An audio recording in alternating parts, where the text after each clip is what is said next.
мисля, че е абсолютно същия хай. Така. Видиме и аз какво ще направя. Да.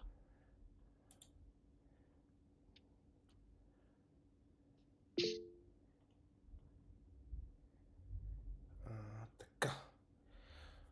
Сега ще Виждам. провериш само, че аз чернах моя екран. Да, ма и моя работи, просто трябва да го видиш. Мисля, те трябва да са два отделни прозори. Да се фиксира. Да, трябва да си избереш кой да гледаш от двата.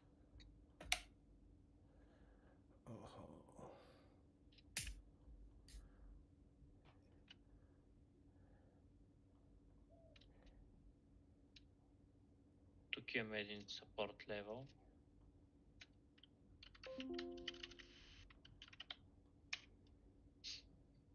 Не е невъзможно да пушне додолу. Не е изключено, но едва ли. Но 4-часовия серти, 4-часовото серти няма да върши повече ми допада до момента.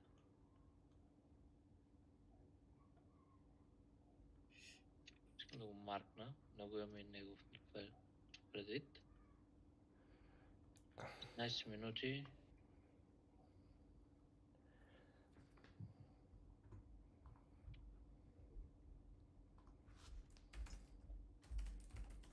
Да, ма няма абсолютно нищо.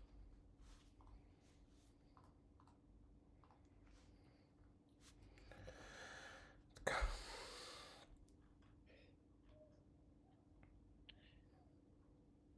Тоест тук на мен ми допадат много повече търся продажби. Не байове. Имаме маркет опенинг след 10 минути, така че чакаме. Преди това не мисля да търся никакви трейдове. След това, ако ми даде. Не за да избегнем такива моменти.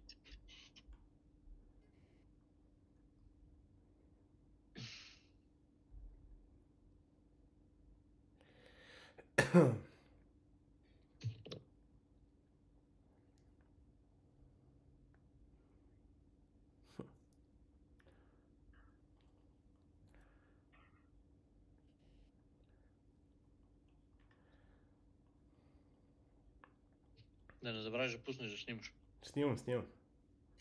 Само се надявам тук някой да не ме върхлети и да стане като вчера.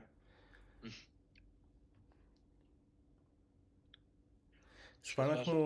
Не съм пуснал записа. Аз съм схванал как стават нещата вече. Браво. То става на Mac с това QuickTime Player. Записва чудесно.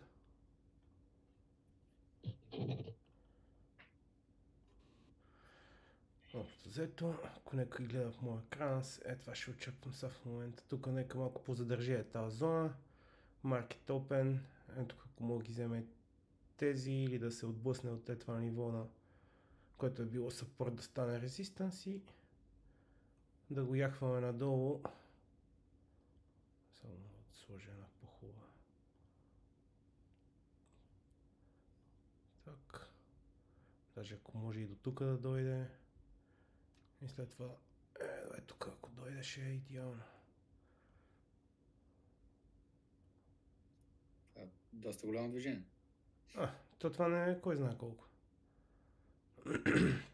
Те ми преди за Dow Jones и за такива неща, това не е голямо движение. Като горе-долу, ако се получи това движение, така ще ми е някъде позицията. Искам да видя до какво ще направи.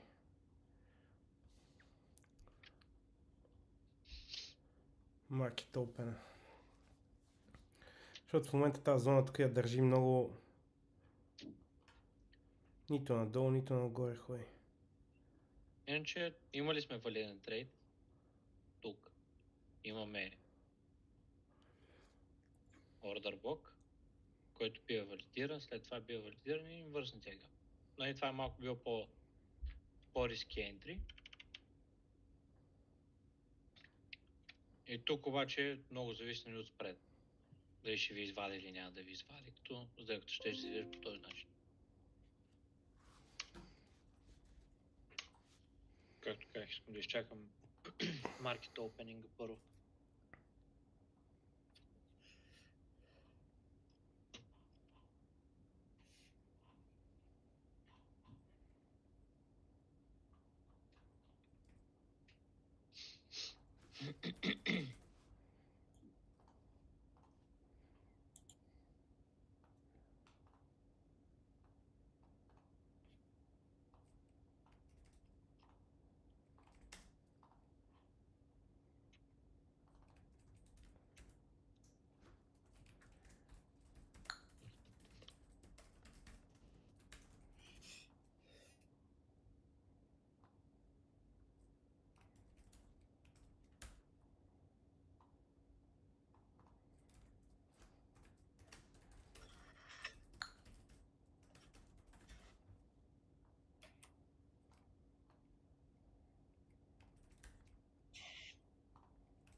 Мите това, което сложи ти бай лимите ли или? Не, още нищо не съм залагал като поръчка. Просто казвам как ще ми изглежда, какво ще търся. И откъде бих влязал.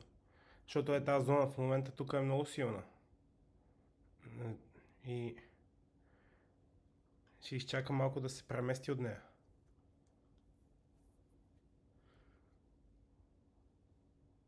То цялата идея на този вход е да направи първо пулбек и тогава да влизаме с вълната надолу, да събере малко ликвидност.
Ето иначе на... Това ще изтра тук всичко. Да ви го кажа на 4 часа как ще да изглежда. тук имате high, тук имате low. И на 5 минути си търсите ентрито. Имате движение нагоре, един път. Но тук рано не затваря под този гап, нали, да валидирам нещо или под този кендо, за да не валидира ордер блока. Прави ново движение нагоре, т.е. тези неща, които сме ги имали тук, те вече не са валидни. Продължава нагоре, прави нов хай, т.е. този кендо тук ще ни стане ордер блока.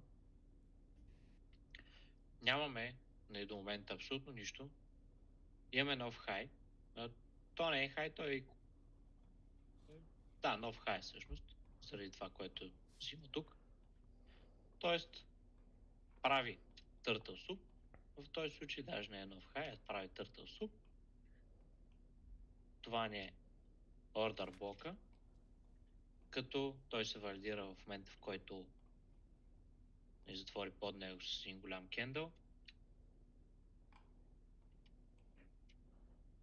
Входа ни е може или с limit order, или вече след като изчакаме реакция от него, като в този случай може да е нещо подобно. Или тук, или за по-сигурно може да чакаме следващия кендъл, затваря и ще бъде чак тук, но вече тук се разваля доста риск to reward. Митко, полезна сделка. Да, малко по-различно днеска действах, защото видях какво ще се случи. И сделката ще изглежда по този начин. На 5 минути. Като вече и на 50% е почти изпълнена.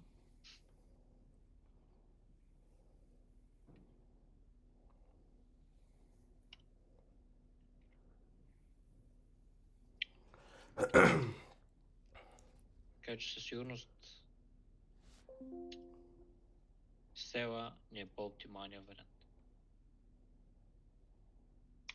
А не бай. Нека видим с злато какво става. Злато абсолютно също нещо. Това, което рано сделката, която ви показах, преди отвори пазара. И имахме. Тоест тук имаме ордер блок, силно движение надолу, валидиране ордер блока, входа. Тук много зависи от спреда, дали ще ви изкара или няма да ви изкара. И сме почти до долната част на CRT-то, т.е. на целият take profit.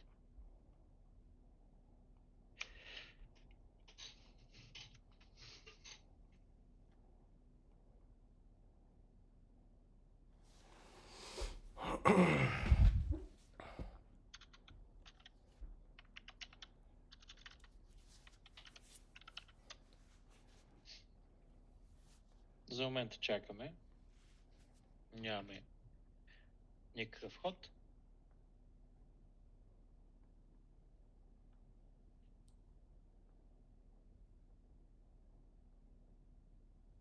Това, което ви казах, и байаса на Daily Chart ми е за CLV на 4 часа, също това, което валидира всъщност CRT-то на 4 часа. Също ми дава индикация за сел, така че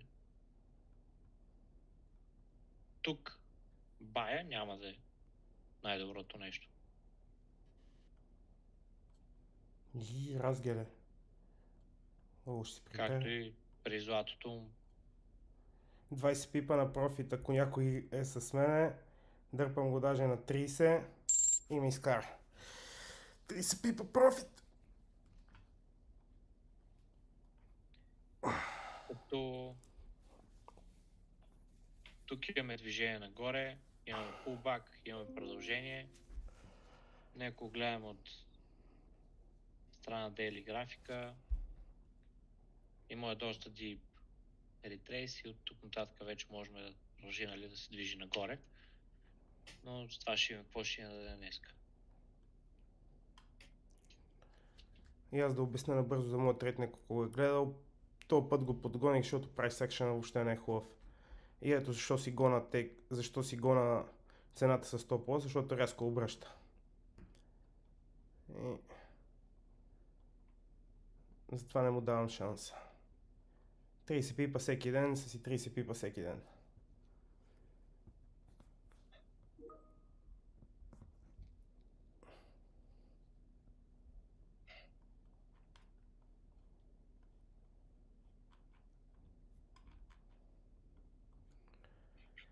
По принцип, може би да пробвам още една сделка, защото не събра на най-ниската част на деня. Почти стигна до там, но въобще не я събра. Но ще искам малко да отида нагоре още цената. Да даде се едно индикация, че пазара обръща, за да може да залъже хората за покупки и след това да се срине.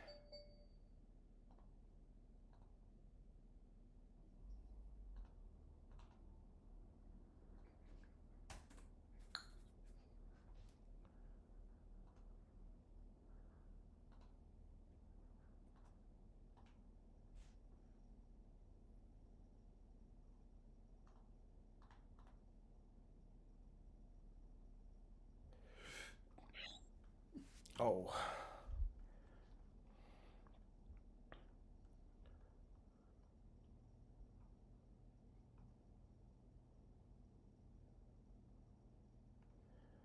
Видим ако горе-долу гоним някаква такава позиция.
Алло?